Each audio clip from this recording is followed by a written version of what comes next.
Det jeg vil vise jer nu, det er hvordan man steger bøffer på den rigtige måde. Jeg har stillet bøfferne i køleskabet her. Tager vi dem ud i god tid, simpelthen for at de lige kan temperere.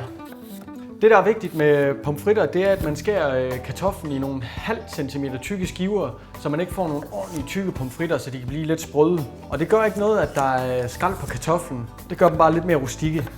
For at pomfritterne kan blive helt sprøde og lækre i ovnen, så er det vigtigt, at de bliver vandet ud. Vandet trækker stivelsen ud, så kartoflerne kan blive helt sprøde.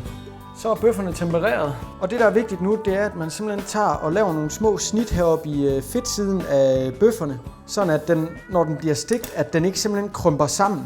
Så tager man lige en ordentlig omgang salt, lige på den side, man vil have nedad. Og det er meget vigtigt, at panden er super varm. Den skal være rigtig, rigtig varm. Bøffen har cirka fået 1-1,5 minut på hver side nu, og vi tager den nu af her. Vi går videre til kartoflerne. Det vi gør, det er at smide den i en pose her.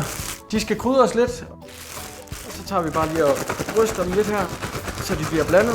Det her, det er meget nemmere, end hvis man står og rode rundt i en skål. Bøffen ligger og hviler, pomfritterne er i ovnen.